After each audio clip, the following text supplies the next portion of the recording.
ఏదైతే ఈరోజు రాష్ట్రంలో ఉండే ఇబ్బందులు కానీ ఇవన్నీ కూడా ఈ 9 నెలలు రాష్ట్ర ప్రభుత్వం అనేక చర్యలు తీసుకొని మళ్ళీ రాష్ట్రాన్ని ఏ విధంగా ముందుకు తీసుకుపోవాలి, ఏదైతే తెలుగు జాతి ఇబ్బందుల్లో ఉందో ఈ కొత్త రాష్ట్రంలో వారిని ఏ విధంగా ఆదుకోవాలి అనే దానిపైన చాలా ఎక్సర్సైజ్ చేశాం అధ్యక్ష. దాని ఫలితమే మీరు చూస్తే ఈరోజు ఒక స్పష్టమైన విజన్ కూడా తయారు చేశాం. ఒకటి 2022కి ఏ విధంగా ముందుకు పోవాలి, 2029కి ఏ విధంగా ఉండాలి, దీర్ఘకాలంలో 2050కి ఏ విధంగా విజన్ ఉండాలనేది ఒక స్పష్టమైన ఆలోచన తీసుకొని చేయడం జరిగింది దిశ. అదే మరిగా ఈరోజు ఆనాడు తెలుగుదేశం ప్రభుత్వం విజన్ 2020 తయారు చేసి అదే మరి హైదరాబాద్ని బాగా అభివృద్ధి చేసి రాష్ట్రాన్ని అభివృద్ధి చేస్తే ఈరోజు భారతదేశంలోనే కాకుండా ప్రపంచంలో 135 నగరంగా ఇండియాలో నెంబర్ 1 సిటీగా తయారైందంటే అది తెలుగుదేశం పార్టీకి ఉండే విజన్. అదే మరిగా తెలుగుదేశం పార్టీ చూపించినటువంటి దూరదృష్టి అదే మరి ఎప్పుడైనా సరే ఒక వ్యక్తి ఆరు ఒక సంస్థ లేకపోతే ఒక దేశం బాగుపడాలంటే స్పష్టమైన ఆలోచన ఉండాలి, ఒక విజన్ ఉండాలి, దాని ప్రకారం వర్క్ చేస్తే తప్ప ఇది సాధ్యం కాదనేది తెలుగుదేశం పార్టీ యొక్క సిద్ధాంతం, తెలుగుదేశం పార్టీ దృఢ సంకల్పం. అందుకని అధ్యక్ష ఈరోజు చాలా ఇబ్బందులు ఉన్నాయి. ఈ ఇబ్బందుల నుంచి అధిగమించాల్సిన అవసరం ఉంది. 2022కి మీరు చూస్తే భారతదేశం ఆ రోజుకి మహాత్మా గాంధీ పుట్టి స్వాతంత్రం వచ్చి 75 సంవత్సరాలు అవుతుంది. ఈ 75 సంవత్సరాల స్వాతంత్ర దిన సందర్భంగా భారతదేశంలో 3 రాష్ట్రాల్లో ఒక రాష్ట్రంగా ఉండాలనేది తెలుగుదేశం పార్టీ అభిమతం. తప్పకుండా సాధిస్తామనే సంకల్పంతో ముందుకు పోతున్నాం. రెండో దేశ 2029కి భారతదేశంలో అత్యున్నత రాష్ట్రంగా తయారు చేయాలని, అదే మాదిరిగా పేదరికం పైన శ్రద్ధ పెట్టి పేదరికం లేని ఆర్థిక అసమానతలు తగ్గించి ఆనందదాయకమైన సమాజం తయారు చేయాలనేది తెలుగుదేశం పార్టీ అభిమతం. అదే మాదిరిగా 2050కి ప్రపంచంలోనే ఒక మంచి డెస్టినేషన్గా ఆంధ్రప్రదేశ్ తీర్చిదిద్దాలనేది తెలుగుదేశం పార్టీ ఆలోచన. ఈ 3 సాధించడం కోసం ఒక నిర్దిష్టమైన ఆలోచనతో ముందుకు పోతున్నామని చెప్పి కూడా నేను మీకు తెలియజేస్తున్నాను. దీనికి కావాల్సింది ఒక పక్క షార్ట్ టర్మ్ గోల్స్ పెట్టుకున్నాం, తాత్కాలికంగా ఉండే సమస్యలను ఏ విధంగా అధిగమించాలి, అదే మరిగా మీడియం టర్మ్ ఏ విధంగా ఉండాలి, లాంగ్ టర్మ్ ఏ విధంగా ఉండాలనో ఒక విధానంతో ముందుకు పోతున్నాం. ఇంకో పక్క ఆలోచిస్తే అధ్యక్ష ఏ డెవలప్మెంట్ చేయాలి, డెవలప్మెంట్ చేస్తూనే సంక్షేమ కార్యక్రమాలు కూడా పెద్ద ప్రాధాన్యత ఇవ్వాలి. సంక్షేమ కార్యక్రమాలు చేయడమే కాకుండా ఇంక్లూజివ్ గ్రోత్ రావాలి.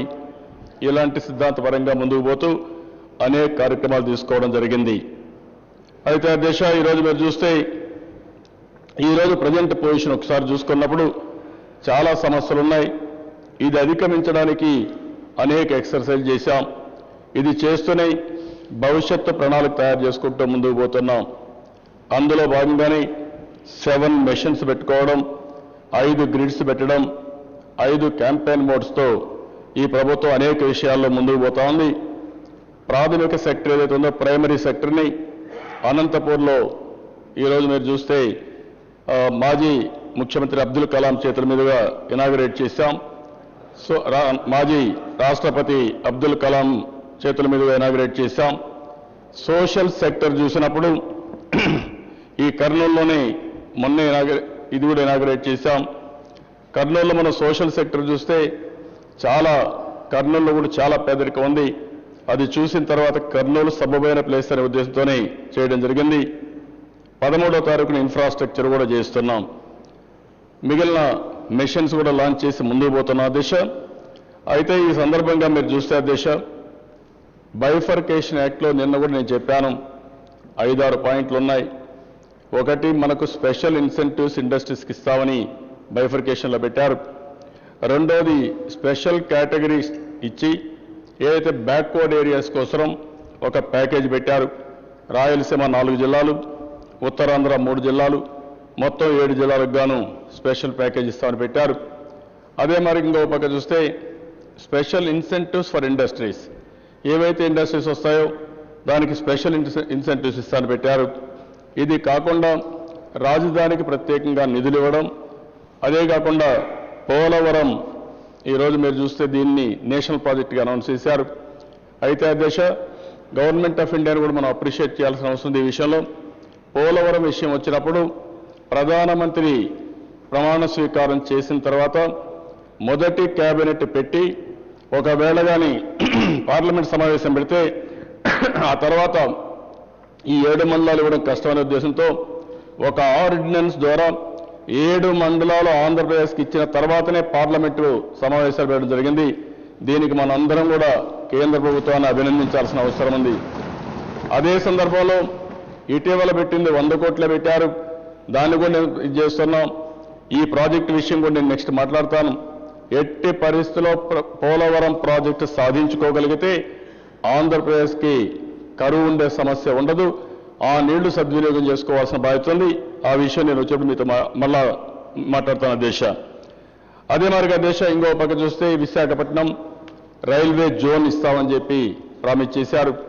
అది కూడా ఇవ్వాల్సిన అవసరం ఉంది. ఇది కాకుండా ఈ సంవత్సరం ఆ రోజు ఎస్టిమేట్ చేశారు అధ్యక్ష, ప్రభుత్వాలు రాకమునుపు మనం జూన్ 2వ తారీఖున రాష్ట్రం ఏర్పడితే అంత మునిపే గవర్నర్స్ రూల్లో ఉన్నప్పుడు మొత్తం ఎస్టిమేట్ చేశారు.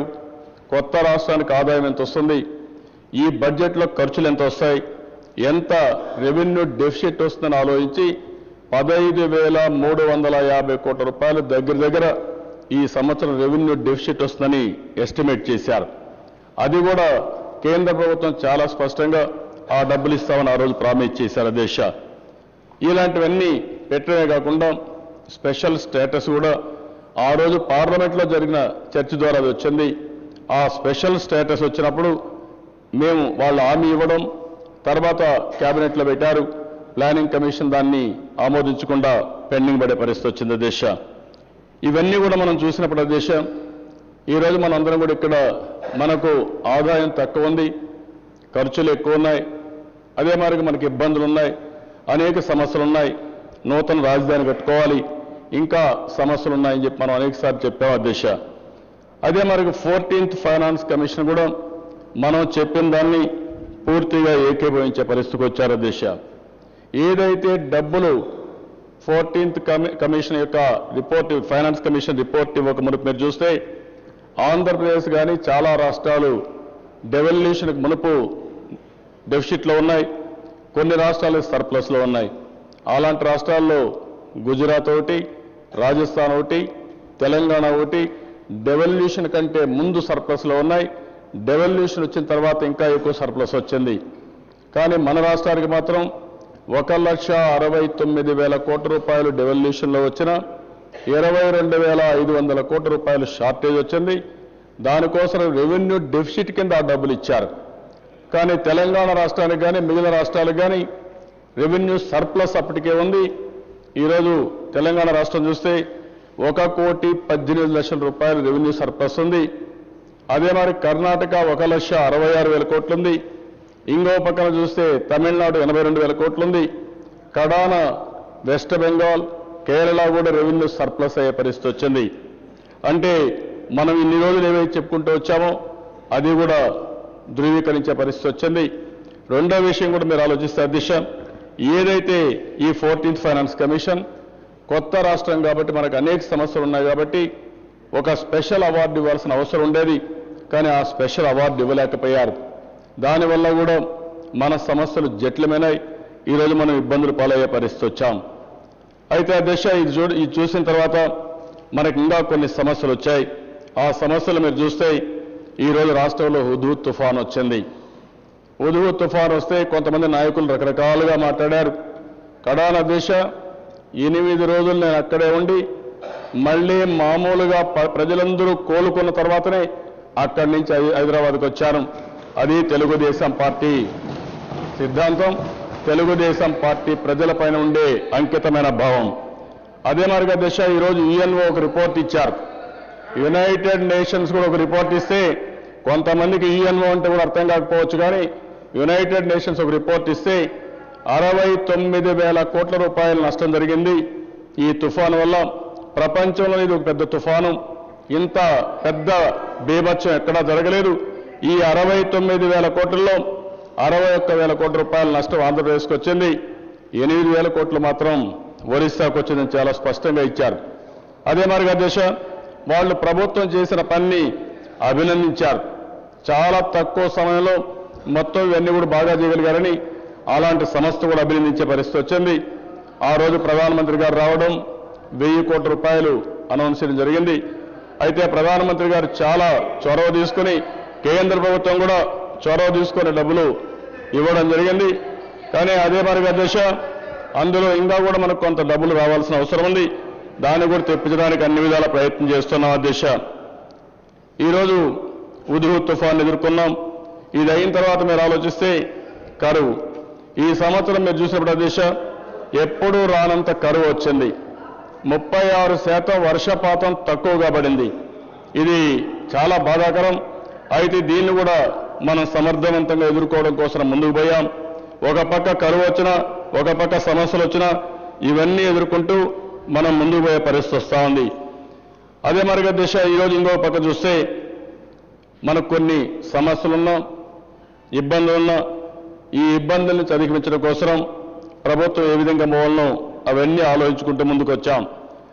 అదే మరిగా దిశ కొంతమంది మాట్లాడుతున్నారు, నేను పాదయాత్ర ఉన్నప్పుడు అసెంబ్లీ జరిగితే నేను రాలేదు. 208 రోజులు 2811 కిలోమీటర్లు పాదయాత్ర చేసినప్పుడు ప్రజల సమస్యలు తెలుసుకోవడానికి సమైక్య ఆంధ్రప్రదేశ్లో చేశాను, ప్రజా సమస్యల కోసం చేశాను.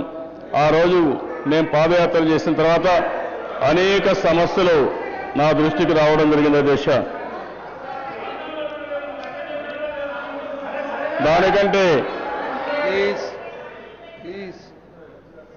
దానికంటే ముందు ఒకసారి ఆలోచిస్తే దేశ ఈ 3-4 సమస్యలే కాకుండా ఆంధ్రప్రదేశ్ విభజన తర్వాత పెండింగ్ కమిట్మెంట్స్ మాత్రం మీరు చూస్తే పెండింగ్ వర్క్స్ బిల్స్ అయితే 635 కోట్లు, ఏపీ ట్రాన్స్కో 5,462 కోట్లు, అదే మరిగా ఏపీ పిఎఫ్సి 2,947 కోట్లు, స్కాలర్షిప్ల కోసం 2,320 కోట్లు, ఏపీ ఎస్ఆర్టీసీ లోన్స్ వచ్చి 2,320 కోట్లు, హౌసింగ్ ఇవ్వాల్సిన లోన్స్ 320 కోట్లు, ఇండస్ట్రియల్ ఇన్సెంటివ్స్కు 196, కెలామిటీ రిలీఫ్ వచ్చి 1,800, health sector commitments 1,477, education sector commitment 145, మొత్తం 18,502 కోట్ల రూపాయలు పెండింగ్ బిల్స్ పెట్టి ప్రీవియస్ ప్రభుత్వం బాధ్యత అప్పచెప్పారు అధ్యక్ష. ఒక పక్క తుఫాను, ఒక పక్క విభజన, ఒక పక్క మన కరువు, ఇంకొక పక్క పెండింగ్ బిల్స్, ఇవన్నీ కూడా సమర్థవంతంగా ఎదుర్కోవాలంటే ఏ విధంగా ఇబ్బందులు ఉంటాయో మీరు ఆలోచించాల్సిన అవసరం ఉంది. అయితే ఆ రోజు నేను ఒకటి ఆలోచించాను, మనం ఇబ్బందుల్లో ఉన్నాం, ప్రజల్ని ఇబ్బందుల్లో పెట్టడం కరెక్ట్ కాదు, రాష్ట్రానికి ఇబ్బందులు ఉన్నమాట వాస్తవం, దీన్ని ఎట్టి పరిస్థితుల్లో సమర్థవంతంగా ఎదుర్కోవాలని చెప్పి ముందుకు పోయే దిశ. అందుకే మీరు చూస్తే గడిచిన 10 సంవత్సరాలు 2004 కంటే ముందు నేనే రిఫార్మ్ తీసుకొచ్చాను పవర్ సెక్టర్లో. ఆ రోజు రిఫార్మ్ తీసుకొచ్చి ఎంత పవర్ కావాలో మిగులు సర్ప్లస్ స్టేట్ కింద, అదే మరిగా మిగులు బడ్జెట్ ఆ రోజు అప్పచెప్పాం. దాన్ని పూర్తిగా భ్రష్టు పట్టించి 2014 కొత్త రాష్ట్రం వచ్చినప్పుడు చూస్తే మొదటి రోజున 22 మిలియన్ పవర్ షార్టేజ్ వచ్చే పరిస్థితి వచ్చింది. 22 million units of power shortage వచ్చే పరిస్థితి వచ్చింది. ఇది ఎవరి నిర్వాహకం అని అడుగుతున్న దిశ. గడిచిన ప్రభుత్వాలు చేసిన తప్పు వల్ల మళ్లీ రైతులంతా ఇబ్బంది పడే పరిస్థితి వచ్చింది. ఎంత దుర్మార్గం అంటే అధ్యక్ష, ఆ రోజు వీళ్ళు చేసిన పని రాత్రుల్లో కరెంటు కోసం పోవడం, పాములు గురించి చనిపోవడం, లేకపోతే పవర్ షాక్ గురించి చనిపోవడం, ఎవరు కూడా పట్టించుకున్న పాపాన్ని లేదు. కరెంట్ ఇవ్వలేకుండా పంటలు ఎండిపోయినాయంటే ఎంత దుర్మార్గంగా ప్రవర్తించారో మనం అర్థం చేసుకోవాల్సిన అవసరం ఉంది. నాకుండే అనుభవంతో అధ్యక్ష, నేను దీన్ని స్ట్రీమ్ లైన్ చేసి నెల లోపలనే దీన్ని దారిలో పెట్టి పిఎల్ఎఫ్ పెంచాను, ఇంపోర్ట్ కోల్ తెప్పించాను, బయట రాష్ట్రాల్లో కొన్నాం, 6 రూపాయలు పెట్టి కరెంటు యూనిట్ కొని పూర్తిగా కరెంటు కొరత తీర్చిన ఘనత తెలుగుదేశం ప్రభుత్వం అధ్యక్ష. ఈరోజు మీరు చూస్తే అన్ని రాష్ట్రాల్లో కొరత ఉంది, కానీ సౌత్ ఇండియాలో నేను ధైర్యంగా చెప్పగలుగుతున్నా, భవిష్యత్తులో ఎప్పుడు కూడా కరెంటు కొరత లేకుండా చేసే ధైర్యం సత్తా ఒక్క తెలుగుదేశం పార్టీకి ఉందని నేను ధైర్యంగా చెప్పగలుగుతాను అధ్యక్ష. అదే మాదిరిగా ఇది చేసిన తర్వాత నేను నా పాదయాత్రలో చూశాను అధ్యక్ష, పేదవాళ్ళు చాలా ఇబ్బందుల్లో ఉన్నారు. ఆ రోజు తక్కువ ఆదాయం ఉంటే 75 రూపాయలు ఇస్తే 200 రూపాయలు ఇచ్చామని ఇంటింటికి పోయి 200 ఇచ్చాము 200 ఇచ్చామని బుధం తట్టుకున్న సందర్భాలు చాలా చూశాం అధ్యక్ష. వాళ్ళ కష్టాలు చూసిన తర్వాత నాకు అనిపించింది, ఎన్ని ఇబ్బందులున్నా పర్వాలేదు, 200 రూపాయల నుంచి 1000 రూపాయలు అంటే 5 రెట్లు పెన్షన్ పెంచిన ఘనత భారతదేశంలో ఒక తెలుగుదేశం పార్టీ అధ్యక్ష. ఇది ఎవరైనా సరే ఆలోచించే శక్తి ఉండేవాళ్ళు తప్పకుండా ఆలోచించే పరిస్థితి ఉంటుంది అధ్యక్ష. వికలాంగులకి 500 రూపాయల నుంచి 1500 రూపాయలు పెంచాం. అదే మరి అధ్యక్ష, నేను గర్వంగా చెప్పగలుగుతున్నా, ఈ 5 సంవత్సరాల్లో ఒక్క పేదవాళ్ళకి ఇచ్చే పింఛన్లు మాత్రం 30,000 కోట్ల రూపాయలు ఇవ్వగలుగుతున్నాం. దీనికి నేను గర్వపడుతున్నానని చెప్పి కూడా నేను మీకు తెలియజేస్తాను అధ్యక్ష. దీస్ అవర్ కమిట్మెంట్ అధ్యక్ష. పేదవాడి పట్ల తెలుగుదేశం పార్టీకి ఉండే అభిమానం, ప్రేమ, వాళ్ళపై నుండి అభిమానం అని చెప్పి కూడా నేను మీకు తెలియజేసుకుంటున్నాను. అందుకని అధ్యక్ష, దీనికి పేరు కూడా ఎన్టీఆర్ భరోసా అని పెట్టాం. ఈ భరోసా కింద నేను ఆ రోజు నా పాదయాత్రలో చెప్పాను, ఎవరైనా సరే బాధపడద్దండి, మీ కన్న బిడ్డలు చూసుకోలేకపోయినా మీ ఇంట్లో ఒక పెద్ద కొడుకుగా నేను ఉంటాను, మిమ్మల్ని ఆదుకుంటానని నేను హామీ ఇచ్చాను. దాన్ని నిలబెట్టుకున్నాను అధ్యక్ష. అదే మరి అధ్యక్ష, ఈరోజు ఏదైతే ఈ పెన్షన్లు ఉన్నాయో ఈ పెన్షన్లని కూడా భవిష్యత్తుని ఆలోచించేది. కొంతమంది ముసలి వాళ్ళు ఉన్నారు, ఇంట్లో నుంచి మళ్ళీ వచ్చి బ్యాంకులో డబ్బులు తీసుకోలేకపోతున్నారు, పోస్ట్ ఆఫీసులో తీసుకోలేకపోతున్నారు, కొన్ని ఇబ్బందులు ఉన్నాయి. దీన్ని నేను ఆలోచించాను. అవసరమైతే ప్రతి ఒక్క పంచాయత్ సెక్రటరీకి ట్యాబ్ ఇచ్చి అందులోనే బయోమెట్రిక్స్ కానీ అదే మరి ఐరిస్ పెట్టి పూర్తిగా వాళ్ళ ఇంటికే పెన్షన్లు తీసుకుపోయే విధానాన్ని రాబోయే 1 or 2 months లో పెడతాం. దాంట్లో ఎవ్వరికి ఇబ్బంది లేకుండా చేస్తామని కూడా నేను హామీ ఇస్తున్నాను. రెండవ దశ రైతులకు. ఈరోజు రైతులంతా కూడా కంబైన్డ్ స్టేట్లో నేను హామీ ఇచ్చాను. ఈరోజు ఇబ్బందులు ఉన్నాయి. ఈరోజు ఇబ్బందులు ఉన్నప్పుడు కూడా ఎట్టి పరిస్థితుల్లో రైతుకు రుణ విముక్తి చేయాలి, ఇది జరగాలి అనే ఉద్దేశంతో నేను ముందుకు పోయిన దశ. కోటయ్య కమిటీ ఇచ్చిన రిపోర్ట్ మీరు చూస్తే 1,00,000 రూపాయలు ఇమ్మన్నారు. నేను కమిటీ కూడా ఇచ్చాను. అదే మరిగా నేను 1,00,000 రూపాయలు కాదు 1,50,000 రూపాయలు ఇవ్వాలని నిర్ణయం తీసుకొని తెలుగుదేశం ప్రభుత్వం అధ్యక్ష. పక్క తెలంగాణ రాష్ట్రంలో సర్ప్లస్ బడ్జెట్ ఉందని ధనిక రాష్ట్రంగా చెప్పుకునేవారు వాళ్ళు ఇచ్చింది 1,00,000 రూపాయలు ఇస్తే మనం ఇచ్చేది 1,50,000 రూపాయలు ఇస్తున్నాం అధ్యక్ష. అది రైతుల పట్ల తెలుగుదేశం పార్టీకి ఉండే అభిమానం, తెలుగుదేశం పార్టీ యొక్క రైతుల పట్ల ఉండే అభిప్రాయం అని చెప్పి కూడా నేను మీకు తెలియజేస్తున్నా అధ్యక్ష. ఎవరు బాధ్యత అధ్యక్ష దీనికి? 10 సంవత్సరాలు కాంగ్రెస్ పార్టీ రాష్ట్రంలో పరిపాలిస్తే సగం మంది ఇక్కడ ఉండేవాళ్ళు కూడా ఆ పార్టీ నుంచో వాళ్ళ తల్లిదండ్రులు ఆ పార్టీ నుంచి వస్తే ఆ పార్టీ చేసిన నిర్వాహకులు అధ్యక్ష దేశంలో 52-53% మీరు చూస్తే రైతులు అప్పుల పాలలో ఉంటే అదే మన రాష్ట్రంలో 93% రైతులు అప్పుల పాలయ్యారంటే ఇది కాంగ్రెస్ పార్టీ చేసిన పాపం తప్ప ఇంకోటి కాదని చెప్పి కూడా నేను మీకు తెలియజేస్తున్నా. అందుకనే అధ్యక్ష మొదటి విడత ఈరోజు 4,500 కోట్ల రూపాయలు దగ్గర రిలీజ్ చేశాం. రెండో విడత కూడా ఇస్తున్నాం. నేను ఒకటే హామీ ఇస్తున్నాను అధ్యక్ష, నేను చెప్పినటువంటి గైడ్ లైన్స్ ప్రకారం 1,50,000 రూపాయలు ఒక కుటుంబానికి తప్పకుండా ఇచ్చే బాధ్యత తెలుగుదేశం ప్రభుత్వం తీసుకుంటాం. 50,000 పైన లోపలనే ఉంటే స్కేల్ ఆఫ్ ఫైనాన్స్ అప్లికబుల్ కాదు. ఎవరైనా ఎక్కువ తీసుకున్నా ఇప్పుడు కట్టే డబ్బులు 50,000 లోపల ఉంటే వాళ్ళకు పూర్తిగా రీఎంబర్స్మెంట్ ఇచ్చే బాధ్యత తీసుకుంటాం.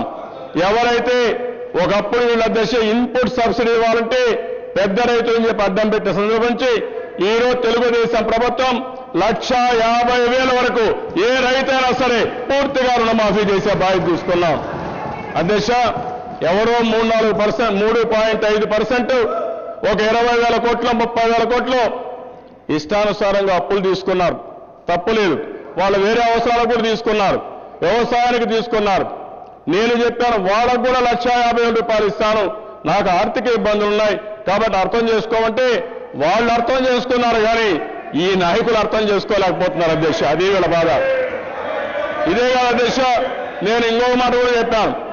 ఎవరైతే నేను హార్టికల్చర్కి చెప్పలేదు, నేను హార్టికల్చర్కి చెప్పకపోయినా వాళ్ళు కూడా రైతుల ఇబ్బందుల్లోనని ఒక్కొక్క రైతుకు 10,000 రూపాయలు చొప్పున 5 ఎకరాల వరకు పూర్తిగా వాళ్ళకు కూడా ఇచ్చే బాధ్యత తెలుగుదేశం పార్టీ తీసుకుంటా. దిశ ఈరోజు అప్పులున్నాయి, బాధలున్నాయి. మనకి FRBM ప్రకారం మనకు డబ్బులు వచ్చే పరిస్థితి కూడా లేదు, అయినా కూడా అప్పు చేస్తాం. నేను అందుకనే చెప్తాను దిశ, ఆ విషయాలు కూడా వస్తాను. ఈ రాష్ట్రంలో ఆదాయాన్ని పెంచే మార్గం చూస్తున్నాను. దుర్మార్గులు కొంతమంది ప్రభుత్వ ఆదాయాన్ని పంది కుక్కల మార్గం వేస్తున్నారు. వాళ్ళ భర్తం పట్టినా సరే పేదవాళ్ళు ఆదుకుంటాను అధ్యక్ష. దాంట్లో సమస్య లేదు, దాంట్లో ఎలాంటి ఆలోచన లేదు.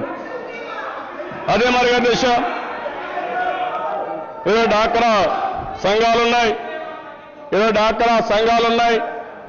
ఆ డాక్రా సంఘాలని నేనే సంఘాలు పెట్టాను, పొదుపు ఉద్యమం నేర్పించాం. అదే మరిగా ఈరోజు డాక్రా సంఘాలు భారతదేశంలో ఈ మాత్రం నిలబెట్టుకున్నారంటే ఆ రోజు వేసిన ఫౌండేషన్ తప్ప ఇంకోటి కాదు. అందుకని డాక్రా సంఘాలకు మళ్ళీ ఒక్కొక్క మెంబర్కి 10,000 రూపాయలు చొప్పున ఆర్థిక సహాయం చేసి పూర్తిగా వాళ్ళు తీసుకున్న వడ్డీ కూడా పూర్తిగా మాఫీ చేసి వాళ్ళు ఆదుకునే బాధ్యత తెలుగుదేశం ప్రభుత్వం తీసుకుంటాం. అంతేకాదు దిశ, ఈరోజు డాక్రా సంఘాలకి అన్ని విధాల బలోపేతం చేస్తున్నాం. వాళ్ళని ఆర్థికంగా పైకి తీసుకొస్తాం, వాళ్ళని కెపాసిటీ బిల్డింగ్ చేస్తాం. అందుకనే మీరు చూస్తే ఈరోజు శాండ్ అంతా అమ్మకం వాళ్ళకి అప్పచెప్పాం, ప్యాడీ ప్రొక్యూర్మెంట్ వాళ్ళకి అప్పచెప్పాం. రాబోయే రోజుల్లో పెద్ద ఎత్తున స్వయం ఉపాధి కార్యక్రమాలు పెట్టి డాక్రా సంఘాలని పూర్తిగా ఆదుకునే బాధ్యత తెలుగుదేశం ప్రభుత్వం చేస్తామని చెప్పి కూడా నేను మీకు తెలియజేస్తున్నాను. అదే మరిగా దిశ, కష్టాలున్నా ఈరోజు NTR వైద్య సేవ ద్వారా 2,50,000 రూపాయల చొప్పున ప్రతి ఒక్క పేషెంట్కి ఇస్తున్నాం. అంతేకాకుండా ముందున్నటువంటి రోగాల కంటే ఇంకా 100 రోగాలు అందులో పెంచి పూర్తిగా వాళ్ళని ఆదుకునే బాధ్యత తెలుగుదేశం పార్టీ చేస్తున్నాం దిశ. ఇంకో పక్క దిశ, మొన్నే సంక్రాంతి వచ్చింది, ఇబ్బందులున్నాయి. పేదవాళ్ళు కూడా పండుగ ఆనందంగా చేసుకోవాలని సంక్రాంతి కానుక కింద 350 కోట్ల రూపాయలు ఖర్చు పెట్టిన పార్టీ తెలుగుదేశం ప్రభుత్వం దిశ. ఈరోజు ఇందులో ఎక్కడ కూడా ఆలోచన లేదు, ఒక పద్ధతి ప్రకారం ముందుకు పోతున్నాం దిశ. అదే మరిగా దిశ, ఈరోజు ఇది కాకుండా దిశ, మేము తీసుకున్న విధానం వల్ల, ఈ ప్రభుత్వం అవలంబించిన విధానం వల్ల ఇబ్బందులున్నా, ఆర్థికంగా వెసులుబాటు లేకపోయినా ఈరోజు మీరు చూస్తే అధ్యక్ష, గ్రోత్ అయితే GSTP మామూలుగా 2004-05 ఎస్టిమేట్స్ ప్రకారం 7.2% పెరిగింది. ఈరోజు 11-12 గవర్నమెంట్ ఆఫ్ ఇండియా ఎస్టిమేట్ చేసిన దాని ప్రకారం 8.4% పెరిగింది. ఇది మీరు చూస్తే అధ్యక్ష, ఆల్ ఇండియా లెవెల్ కంటే ఆంధ్రప్రదేశ్ రాష్ట్రంలో 1% గ్రోత్ రేటు పెంచిన ఘనత ఈ ప్రభుత్వానికి దక్కింది. ఈరోజు ఎన్ని ఇబ్బందులున్నా. అదే మరిగా దిశ, కొంతమంది రకరకాలుగా మాట్లాడే పరిస్థితి వస్తున్నారు. నేను అందుకనే దిశ ఈరోజు ఒక ఫోకస్ అప్రోచ్ అన్నాను, మెషిన్ అప్రోచ్ తీసుకున్నాం, క్యాంపెయిన్ మోడ్స్ తీసుకున్నాం. ఈరోజు ఒక సైంటిఫిక్ అప్రోచ్ చేయాలనే ఉద్దేశంతో తెలుగుదేశం ప్రభుత్వం ముందుకు పోతున్నాం. ఇందులో మీరు చూసే దిశ, మొత్తం రాష్ట్రంలో ఒక 40 గ్రోత్ ఇంజిన్ సెలెక్ట్ చేశాం. ఇందులో వరి, మొక్కజొన్న, రెడ్ గ్రామ్, బెంగాల్ గ్రామ్, వేరుశెనగ, షుగర్ కేన్, పొగాకు, పత్తి, మిరప, అరటి, మామిడి, తమలపాకులు, క్యాజునట్, టమోటా, లెమన్, పప్పాయ, పాలు, మీట్, ఎగ్, ఇవన్నీ కూడా మీరు చూసే దిశ మొత్తం 40 గ్రోత్ ఇంజిన్ సెలెక్ట్ చేసుకున్నాం. 20:80. ఎందుకంటే అధ్యక్ష 20% మీద ఎక్కువ శ్రద్ధ పెడితే 80% రిజల్ట్స్ వస్తాయి. కాబట్టి నేను మొత్తం ఆఫీసర్లకు అందరూ కూడా ఇవన్నీ ఇచ్చి దీనికి నిధులు కేటాయించి మనం రాబోయే సంవత్సరం డబల్ డిజిట్కి పోవాలి. భారతదేశంలో ఏ 1-2 రాష్ట్రాల మనకంటే ముందుండాలి, కానీ అందరికంటే ముందుండే విధంగా రాబోయే 1-2 సంవత్సరాల్లో సాధించాలనే దృఢ సంకల్పంతో ముందుకు పోతున్నాం. ఇది సాధిస్తాం. ఒక సైంటిఫిక్ అప్రోచ్ తీసుకున్నామని చెప్పి కూడా నేను మీకు తెలియజేసుకుంటున్నాను అధ్యక్ష. దీనివల్ల కొన్ని సెక్టర్స్ ఉన్నాయి, తక్కువ శ్రద్ధ పెడితే మినిమం నిధులతో మ్యాక్సిమం రిజల్ట్స్ మనం సాధించే పరిస్థితి వస్తుంది. అలాంటి ఆలోచనతోనే ఈ ప్రభుత్వం ముందుకు పోతుందని చెప్పి కూడా నేను మీకు తెలియజేస్తున్నాను. అదే మరిగా దిశ ఈరోజు మీరు ఒకసారి చూస్తే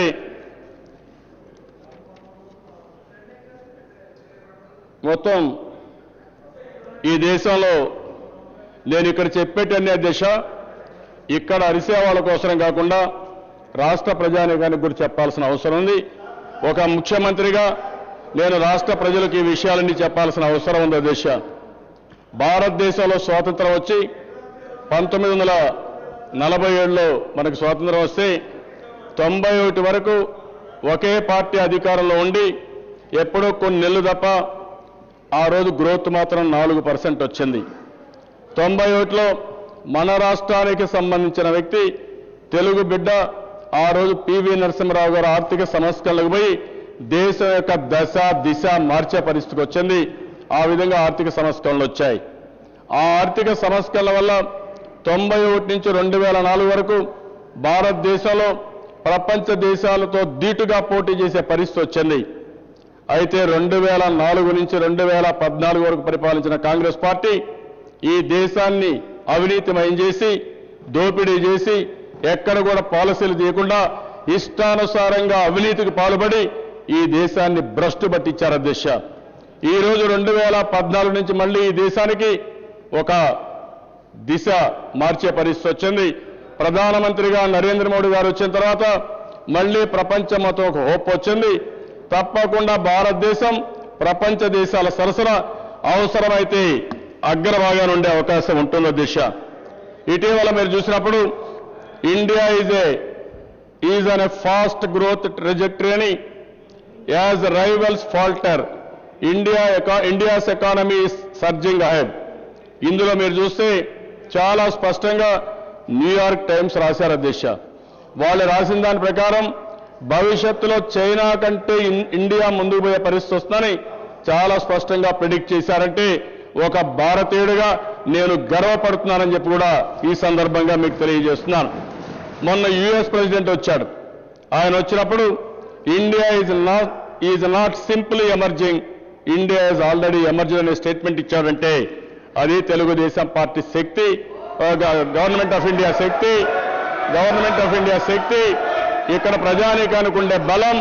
ప్రపంచం మొత్తం భారతదేశం వైపు చూస్తున్నారు. అది జరుగుతుంది. అందుకే నేను కూడా తెలుగుదేశం పార్టీ తరఫున చెప్తున్నా, బీజేపీతో పొత్తు పెట్టుకుని ఈరోజు ఎన్డీఏ ద్వారా ప్రపంచానికి గుర్తింపు తెచ్చే బాధ్యత తీసుకున్నా అంటే గర్వపడుతున్నాను అధ్యక్ష. మా పార్టీ కూడా గర్వపడుతున్నాం. ఆ విషయాలు గుర్తుపెట్టుకోవాల్సిన అవసరం ఉంది.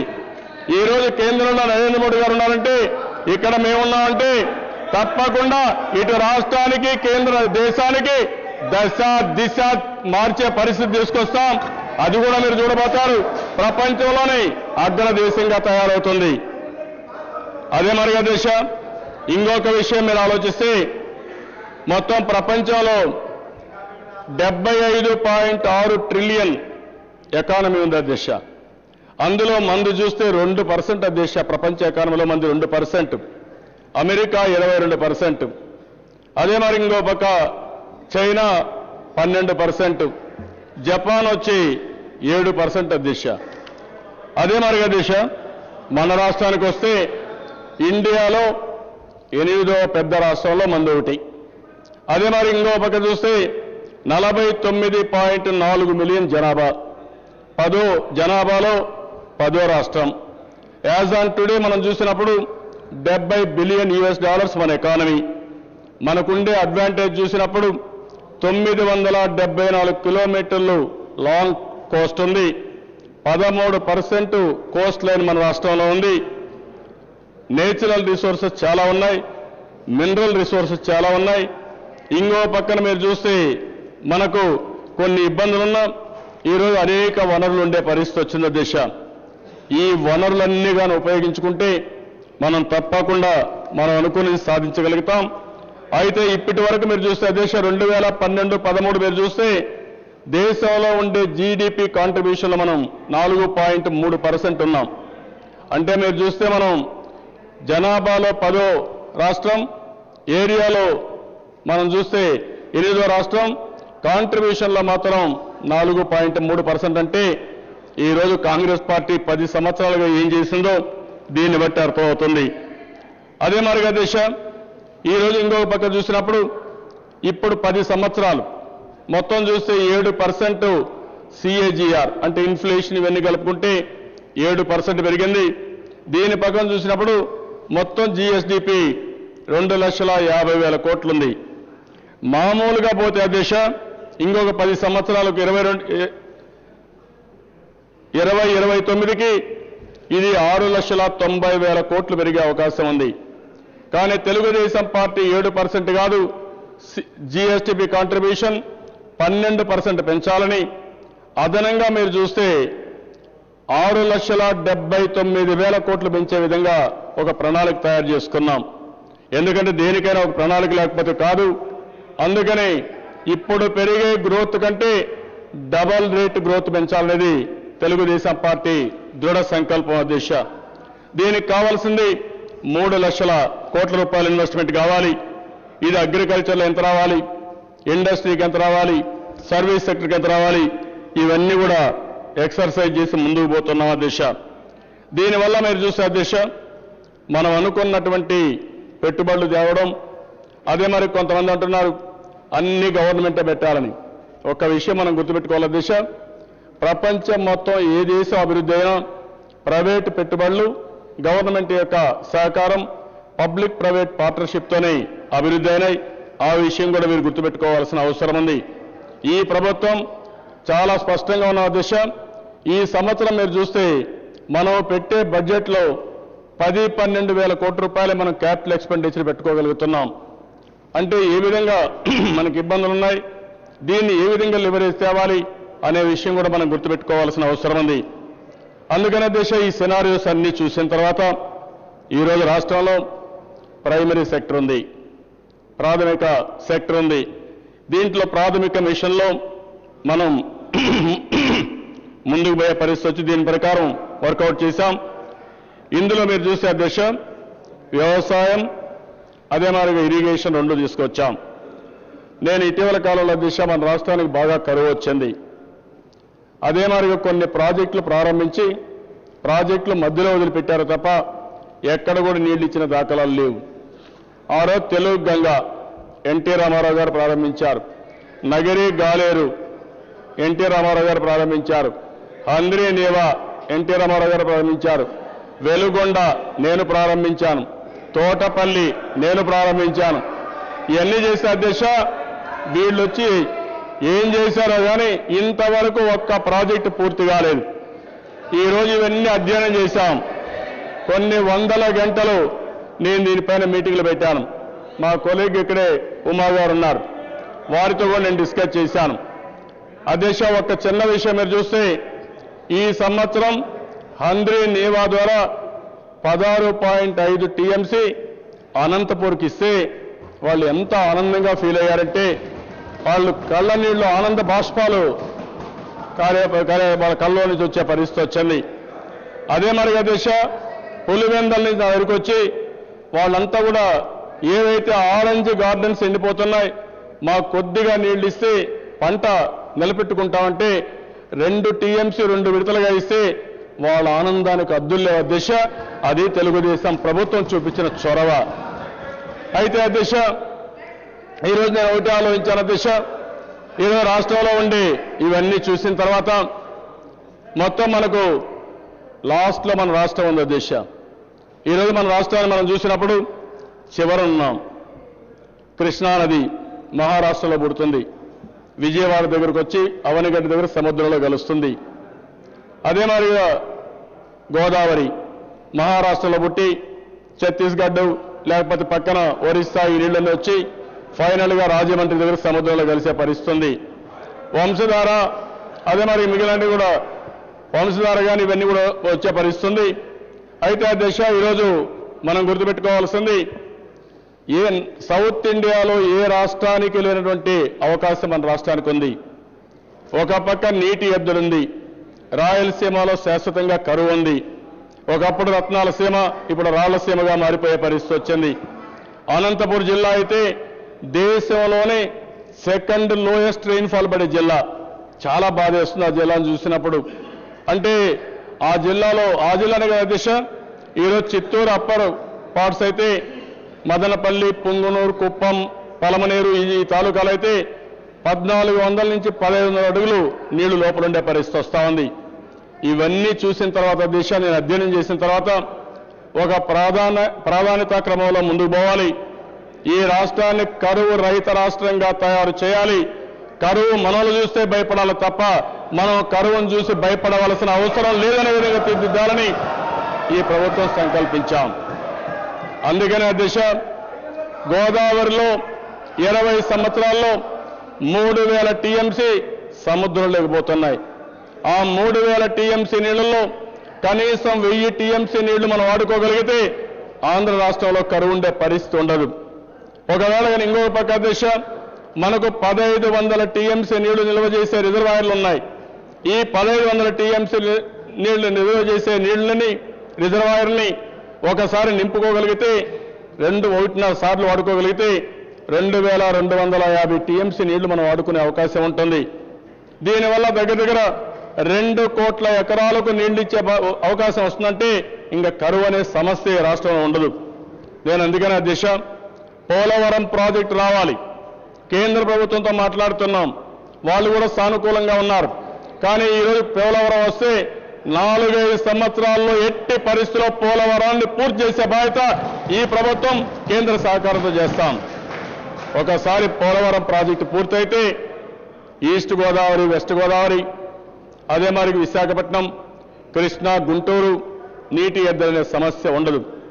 అదే మరి పోలవరం పూర్తయినప్పుడు కాలువ ద్వారా కృష్ణా డెల్టాకు నీళ్లు వస్తాయి, కృష్ణా రివర్కి నీళ్లు వస్తాయి. అదే సమయంలో ఈ ప్రభుత్వం ఆలోచించేది, కానీ ఇది 4-5 సంవత్సరాలు పడుతుంది.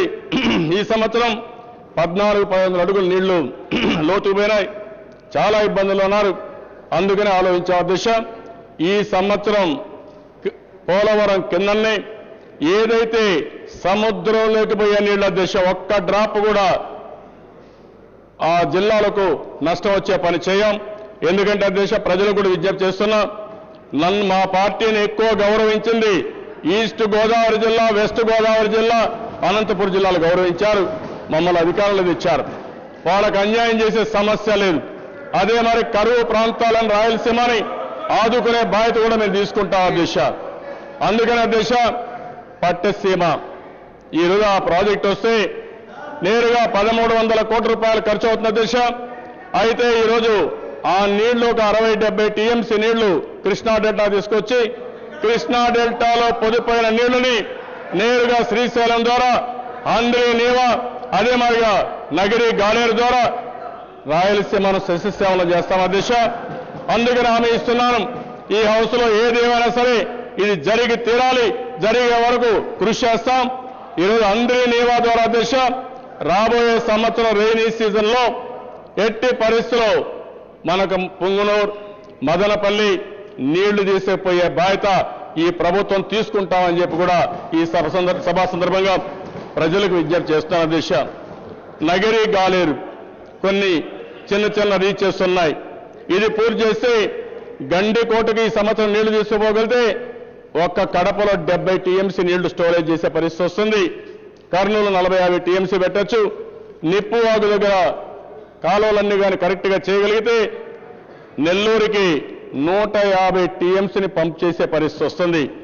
కొంతమంది మాట్లాడుతున్నారు, ఈరోజు వీళ్ళు మాట్లాడే దిశ మీరు ఎందుకు చేస్తున్నారని. ఇంత మునుపు నేను 100 సార్లు చెప్పాను, ఇదే చట్టసభల్లో పోరాడాం. మీరు ప్రాజెక్ట్ ఏదైనా చేసేటప్పుడు ప్రాధాన్యత క్రమంలో పెట్టండి.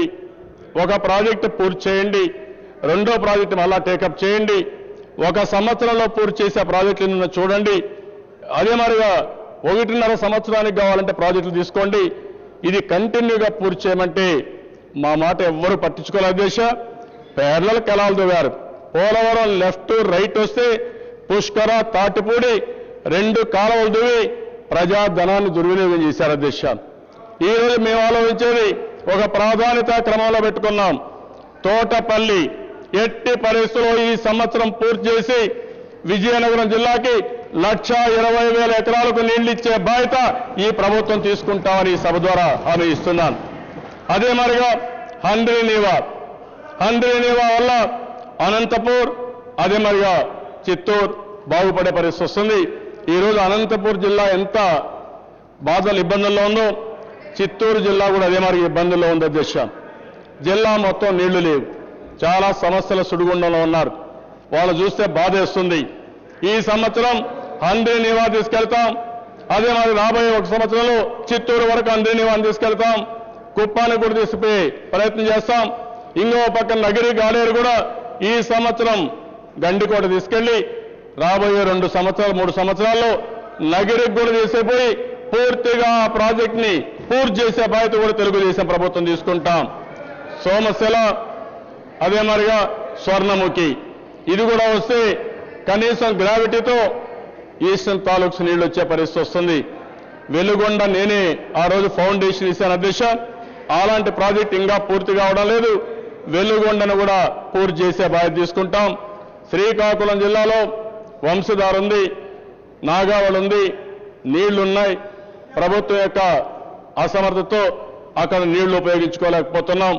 శ్రీకాకుళానికి ప్రాధాన్యత ఇస్తాం. వంశధార నాగావళి కూడా పూర్తి చేసే బాధ్యత ఈ ప్రభుత్వం తీసుకుంటామని హామీ ఇస్తున్నాను. అధ్యక్ష, ఇదే కాకుండా అధ్యక్ష, ఈరోజు ఒక పక్క ఈ పనులు చేస్తూనే ఇంకో పక్క మీరు చూస్తే ఏవైతే నీరు చెట్టుకు ప్రాధాన్యత ఇచ్చాం, ఈ రాష్ట్రంలో 800 మిల్లీమీటర్ల వర్షపాతం పడుతుంది. అదే మరి 800 మిల్లీమీటర్ల వర్షపాతం పడితే దీన్ని కానీ భూగర్భ జలాలుగా మార్చుకోవడం ఒక మార్గం, అదే మరిగా నదుల అనుసంధానం చేయడం రెండో మార్గం, మూడోది సమర్థవంతంగా నీటిని ఉపయోగించుకోవడం మూడో మార్గం. అధ్యక్ష, ఈ 3 మార్గాల ద్వారా మనం ఉపయోగించుకోవాలి. డ్రిప్ ఇరిగేషన్, స్ప్రింక్లర్ ఇరిగేషన్ వెలిగించుకోగలిగితే చాలా వరకు నీటి సమస్య పరిష్కారం చేస్తాం. తెలుగుదేశం ప్రభుత్వానికి మొదటి ప్రాధాన్యత నీరు, సాగునీరు, తాగునీళ్లు. తప్పకుండా ఈ రాష్ట్రాన్ని ప్రత్యేకంగా రాయలసీమ ప్రాంతాన్ని సస్యశ్యామలం చేసే బాధ్యత తెలుగుదేశం ప్రభుత్వం తీసుకుంటాం, చేస్తాం. ఇన్ని సంవత్సరాలు ఏవైతే బాధల్లో ఉన్నారో వాళ్ళని పూర్తిగా ఆదుకునే బాధ్యత ఈ ప్రభుత్వం తీసుకుంటుందని చెప్పి కూడా నేను మీకు తెలియజేస్తున్నాను. ఈ మధ్యకాలంలో అధ్యక్ష, కొంతమంది నేను నీళ్లు చేస్తానంటే నీళ్లు ఎటు వస్తున్నాయని కొంతమంది ఫాస్టింగ్ చేస్తున్నారు, పాదయాత్రలు చేస్తున్నారు. చాలా సంతోషం. ఇప్పటికైనా కనువిప్పు వచ్చింది. మీ పాదయాత్రలతో నేను చేయడం లేదు. ప్రజల కష్టాలు చూసిన తర్వాత దృఢ సంకల్పంతో భగీరథ ప్రయత్నం చేస్తున్నాం. ఇది చేసి తీరుతామని చెప్పి మరొకసారి ఈ సభ ద్వారా ప్రజలకు హామీ ఇస్తున్నాను. అధ్యక్ష, అదే మరిగా అధ్యక్ష, రైతులున్నారు, రైతుల ఇబ్బందులున్నాయి. ఈరోజు ఒక పక్కన ఏవైతే నేను ముందు చెప్పాను రుణ విముక్తి చేయాలి. రుణ విముక్తి చేయగలిగితే కొంతవరకు ఉపయోగపడుతుంది. మళ్ళీ వ్యవసాయం సరిగా చేయకపోతే అన్ని సమస్యలు వస్తాయి. అందుకని వ్యవసాయంలో మీరు చూసినప్పుడు ఒక పక్క హార్టికల్చర్ ఒకటి, అగ్రికల్చర్ ఒకటి, లైవ్ స్టాక్ ఒకటి, చేపల పెంపకం ఒకటి, ఇవన్నీ కూడా ఒక ప్రత్యేకమైన ఫోకస్ పెడుతున్నాం. ఈరోజు మన దేశంలో మీరు చూస్తే అధ్యక్ష, అగ్రికల్చర్లో ఎంత ఆదాయం వస్తుందో దానికంటే ఎక్కువ ఆదాయం హార్టికల్చర్లో వస్తూ ఉంది. హార్టికల్చర్ అగ్రికల్చర్లో ఎంత ఆదాయం వస్తుందో దానికంటే పాడి పరిశ్రమ, కోళ్ల పరిశ్రమలో ఎక్కువ ఆదాయం వచ్చే పరిస్థితి ఉంది. మన రాష్ట్రంలో ఈ అన్నిట్లో ఎంత ఆదాయం వస్తుందో అంత ఆదాయం ఒక్క చేపల పెంపకంలో, అక్వాకల్చర్లో వచ్చే అవకాశం ఉంది. ఇవన్నీ కూడా ఒక సైంటిఫిక్గా పోవాలనుకుంటున్నాం. అందుకని పొలం పిలుస్తుందనే కార్యక్రమం పెట్టాం. ఇక్రిసాట్తో ఒక ప్రోగ్రాం ఆర్గనైజ్ చేశాం. భూసారం మొదలుకొని వాల్యూ అడిషన్ వరకు ఏమేం చేయాలో అన్నీ చేస్తూ అవసరమైతే భూసారాన్ని పెంచడానికి ఎలాంటి పౌష్టిక ఇవి కావాలో అవన్నీ సప్లై చేయడం. అదే మరి ఈ సంవత్సరం మీరు చూస్తే అధ్యక్ష, ఇంత మునుపు కనీసం నీళ్లు ఇచ్చేవాళ్ళు కాదు, కరెంట్ వచ్చేది కాదు, ఎరువులు దొరికేటి కాదు. ఎరువుల కోసం అధ్యక్ష మేము ఎన్నోసార్లు పోరాడాం. కడాన ఎరువులు దొరకకుండా షాపు దగ్గరికి పోయి రాత్రంతా అక్కడే పడుకొని పోలీసులు లాఠీ చార్జ్ చేస్తే ఒక బస్తా ఎరువులు 10 లాఠీ దెబ్బలు. అది ఆనాటి యువకుల యొక్క పరిస్థితి. నేను గర్వంగా అడుగుతున్నాను అధ్యక్ష, ఈ సంవత్సరం ఎక్కడా ఎరువుల కొరత లేకుండా 100% సమస్య పరిష్కారం చేయగలిగాం. ఇది ప్రభుత్వం యొక్క బాధ్యత. ఇంతకుముందు 10 సంవత్సరాలు బాధ్యత లేని ప్రభుత్వాలు ఉన్నాయి. రాష్ట్రాన్ని భ్రష్టు పట్టించారు, రైతుల్ని బాగా ఇబ్బంది పెట్టారు. అందుకని మీరు చూస్తే అధ్యక్ష, విత్తనాల విషయంలో కానీ అదే మరిగా ఆదర్శ రైతులనే పేరు పెట్టి మొత్తం ఎక్కడో బ్రాండీ షాపులో పనిచేసే వ్యక్తి కూడా ఆదర్శ రైతు పేరుతో డబ్బులు కొట్టేశారు తప్ప ఎక్కడా వ్యవసాయం గురించి చెప్పిన దాఖలాలు లేవు. ఈ సంవత్సరం ఎన్ని కూడా ఎక్స్టెన్షన్ చేస్తున్నాం. అదే మరి మీరు చూస్తే ఎన్నో 5-6 సంవత్సరాలుగా శనగలు కొనకుండా వాళ్ళకి ఎంఎస్పీ ఇవ్వకుండా గోడౌన్లో అది మరి కోల్డ్ స్టోరేజ్లో ఉంటే ఫస్ట్ టైం అవన్నీ కొనిచ్చి ప్రకాశం జిల్లాలో ఎవ్వరికీ ఇబ్బంది లేకుండా చేసిన ఘనత ఈ ప్రభుత్వాన్ని.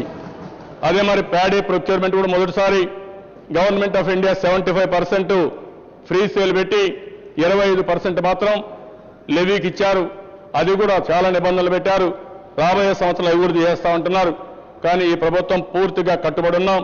దీనికి సమర్థవంతమైన ఆర్గనైజేషన్ ఎస్టాబ్లిష్ చేసి ఏ రైతుకు కూడా ఇబ్బంది లేకుండా ఎంఎస్పీ రావడమే కాదు, ఇంకా మెరుగైన ధర వచ్చే విధంగా ఏమేం చేయాలో అవన్నీ చేస్తామని చెప్పి కూడా నేను మీకు తెలియజేస్తున్నాను. అదే మరిగా దేశ ఇంకొక పక్క చూస్తే ఈరోజు ఈ ప్రభుత్వం సాధికార సంస్థ పెట్టాం రైతుల కోసం.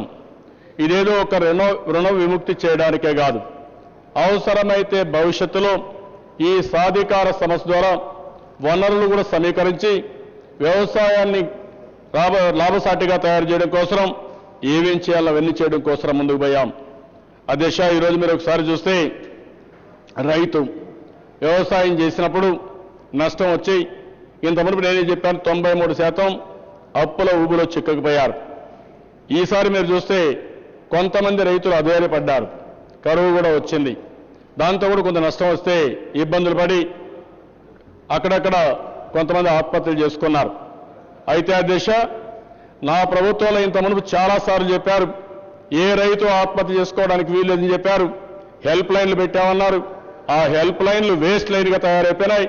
ఎక్కడ రైతులు చూస్తే గడిచిన 10 సంవత్సరాలు 25,000 మంది రైతులు ఆత్మహత్యలు చేసుకున్నారు. ఈరోజు నేను ఆలోచించి ఇది ఒక సవాలుగా తీసుకుంటాం.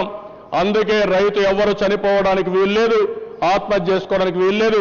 అందరికీ అప్పీల్ చేస్తున్నా, ఇది మీ ప్రభుత్వం, మిమ్మల్ని ఆదుకుంటాం.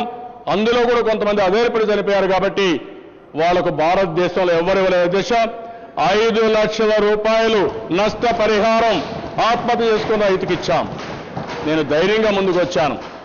సర్ప్లస్ బడ్జెట్ ఉండే తెలంగాణలో కానీ మహారాష్ట్రలో కానీ ఎవరు ఇవ్వలేదు. ఈరోజు 5 లక్షల్లో కూడా 1.5 లక్ష ఎవరైతే అప్పులు చేశారో అప్పులు కడతాం. 3,50,000 రూపాయలు రైతులు ఎవరైతే ఆ కుటుంబం ఉందో, తండ్రి లేని కుటుంబం ఉందో వారిని పూర్తిగా రీహాబిలిటేట్ చేయడానికి 3,50,000 రూపాయలు వారికి ఖర్చు పెడతామని చెప్పి కూడా నేను మీకు తెలియజేస్తున్నాను. అదే మరిగా దేశ రేపో ఎల్లుండో బడ్జెట్ అవుతానే మా అగ్రికల్చర్ మినిస్టర్ ఫస్ట్ టైం ఇది కూడా మీరు గుర్తుపెట్టుకోవాలి, వ్యవసాయ బడ్జెట్ ఈ హౌస్లో ప్రవేశపెట్టడం మొదటిసారి అని చెప్పి కూడా రెండోసారి అని చెప్పి కూడా నేను మీకు తెలియజేస్తున్నా. ఇవన్నీ కూడా మీరు ఒకసారి చూసినప్పుడు రైతుల్ని పూర్తిగా ఆదుకోవడం కోసం, కరువు లేకుండా చేయడం కోసం, ఏ రైతు అప్పుల పాలు కాకుండా చూడడం కోసం, వ్యవసాయం లాభసాటిగా తయారు చేయడం కోసం ఎలాంటి కార్యక్రమాలు చేయాలని అవన్నీ చేస్తున్నాం. ఇవన్నీ కూడా రాబోయే రోజుల్లో మంచి ఫలితాలు వస్తాయని నేను ఆశిస్తున్నాను. రెండోది రైతులకు కూడా విజ్ఞప్తి చేస్తున్నాను, ఈ సభ ద్వారా ఈ ప్రభుత్వం మీకు అండగా ఉంటాం. దయచేసి మీరు కూడా ప్రభుత్వం ఇచ్చే సహాయాన్ని తీసుకోండి. సాంకేతిక పరిజ్ఞానం తీసుకోండి. మొదటిసారి దిశ మోడర్నైజేషన్ కోసం, మెకనైజేషన్ కోసం ప్రభుత్వం పెద్ద ఎత్తున ముందుకు పోతున్నాం. ఈరోజు కొన్ని ఎక్విప్మెంట్లు అయితే డ్రైయర్స్ కానీ, హార్వెస్టర్స్ కానీ, అదే మరి వరి నాట్లు వేసే మెషిన్స్ కానీ పెద్ద ఎత్తున ఆర్థిక సహాయం చేసి 60-70% కూడా సబ్సిడీ ఇస్తున్నాం.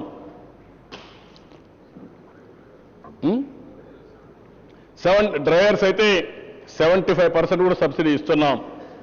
రెండవ దిశ drip irrigation, sprinkler irrigation. Anantapuram జిల్లా, చిత్తూరు జిల్లా, వెస్ట్ గోదావరి అప్లాంట్స్ కన్నిటి కూడా 90% సబ్సిడీతో 5 ఎకరాలని నిబంధన కూడా లేకుండా అందరి రైతులకు ఎంత కావాలో ఇచ్చి పూర్తిగా డ్రిప్ ఇరిగేషన్ పెట్టి ఇచ్చే బాధ్యత తీసుకుంటున్నాం. నేను ఈ యొక్క సభ ద్వారా రైతులకు విజ్ఞప్తి చేస్తున్నా, మీరు ఎవరైనా సరే లిఫ్ట్ ఇరిగేషన్లో మీరు పోవాల్సింది డ్రిప్ ఇరిగేషన్, స్ప్రింక్లర్ ఇరిగేషన్ పోవాలి. నీటి ఆదా అవుతుంది, తక్కువ ఖర్చుతో మనకు నీళ్లు వచ్చే అవకాశం ఉంటుంది, ఎక్కువ ఉత్పాదక శక్తి పెరుగుతుంది. దీనివల్ల అనేక లాభాలున్నాయి. దయచేసి ఎంతమంది వీలైతే అంతమంది ముందుకు రండి. పూర్తిగా మిమ్మల్ని ఆదుకునే బాధ్యత, డ్రిప్ ఇరిగేషన్, స్ప్రింక్లర్ ఇరిగేషన్ ఇచ్చే బాధ్యత ఈ ప్రభుత్వం తీసుకుంటాం. ఇంతవరకు 5 లక్షల ఎకరాల దిశ, ఈ సంవత్సరం 5 లక్షల ఎకరాల్లో డ్రిప్ ఇరిగేషన్, స్ప్రింక్లర్ ఇరిగేషన్ పోవాలని ఈ ప్రభుత్వం నిర్ణయించాం. తప్పకుండా దీన్ని అమలు చేస్తామని చెప్పి కూడా నేను మీకు తెలియజేస్తున్నాను. అదే మరిగా దిశ ఈరోజు రెండో సెక్టర్ సోషల్ సెక్టర్ కింద పెట్టుకున్నాం. నేను ఇప్పటికి 3-4 మీటింగులు పెట్టాను. ఇందులో మీరు చూస్తే ఎస్సీలు, ఎస్టీలు ఉన్నారు, బీసీలు ఉన్నారు, మైనారిటీ ఉన్నారు, ఇంకో పక్కన పేద మహిళలు ఉన్నారు. ఇవన్నీ చూసినప్పుడు ఈ సెక్టర్లో విద్య, ఆరోగ్యం ఇలాంటి విషయాలు కూడా వస్తాయి. మేము అందుకనే ఒక ఫోకస్ అప్రోచ్ ఇవ్వాలని ఈరోజు చాలామంది మెషిన్స్ అన్నప్పుడు ఆలోచిస్తున్నారు. ఈ మెషిన్స్ వల్ల దిశ అనేక లాభాలుంటాయి. కన్వర్జెన్స్ ఉంటుంది. ఓ డిపార్ట్మెంట్కి ఒక్కొక్క డిపార్ట్మెంట్కి వేరే డిపార్ట్మెంట్తో సంబంధాలు ఉన్నాయి. రెండూ కలిసి పనిచేస్తే తప్ప రిజల్ట్స్ రావు. ఈరోజు ఎస్సీలు ఉన్నారు, విద్య వస్తే ఎడ్యుకేషన్తో పనిచేయాలి, ఆరోగ్యం వస్తే వైద్య శాఖతో పనిచేయాలి. ఇవన్నీ కూడా కన్వర్జెన్స్ తీసుకురావడం కోసం ఈరోజు సోషల్ సెక్టర్ మిషన్ పెట్టాం. ఎస్సీ, ఎస్టీలకు నేను హామీ ఇస్తున్నాను, సబ్ ప్లాన్ పెట్టాం. తప్పకుండా సబ్ ప్లాన్ అమలు చేయడమే కాకుండా అన్ని విధాల వాళ్ళని ఆదుకునే బాధ్యత తీసుకుంటాం. ఇంత మునుపైతే అధ్యక్ష హుస్సేన్ సాగర్ అభివృద్ధికి ఎస్సీ సబ్ ప్లాన్ డబ్బులు ఖర్చు పెట్టారు అధ్యక్ష. అలాంటి తప్పులు ఈ ప్రభుత్వం చేయదు. ఈ ప్రభుత్వం చిత్తశుద్ధితో ఎస్సీ సబ్ ప్లాన్ అమలు చేస్తామని చెప్పి కూడా నేను మీకు హామీ ఇస్తున్నాను. అదే మరి అధ్యక్ష ఎస్సీ స్టూడెంట్స్ కూడా డబ్బులున్న వాళ్ళు అబ్రాడ్ పోతున్నారు, బాగా చదువుకుంటున్నారు, పేద పిల్లలు మాత్రం పోలేకపోతున్నారు. అందుకనే ఆలోచించి అబ్రాడ్ 10 కంట్రీస్ పంపించే విధంగా ఎన్టీఆర్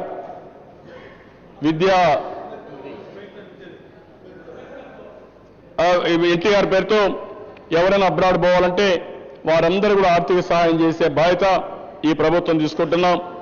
అదే మరి మొట్టమొదటిసారిగా ఎస్సీ సబ్ ప్లాన్ కూడా తీసుకొస్తున్నాం. ఈ సబ్ ప్లాన్లో నేను బీసీ సబ్ ప్లాన్ తీసుకొస్తున్నాం. బీసీలందరికీ ఒకటి హామీ ఇస్తున్న దిశ, వీళ్ళు కొన్ని అప్పులు చేశారు, చిన్న పనిముట్లు కొనుక్కున్నారు, కానీ ఆ అప్పులు కూడా తీరలేదు. కొంతమంది అయితే చేనేత కార్మికులు అప్పులు చేసుకుని పాపం చాలా దీనావస్థలో ఉన్నారు.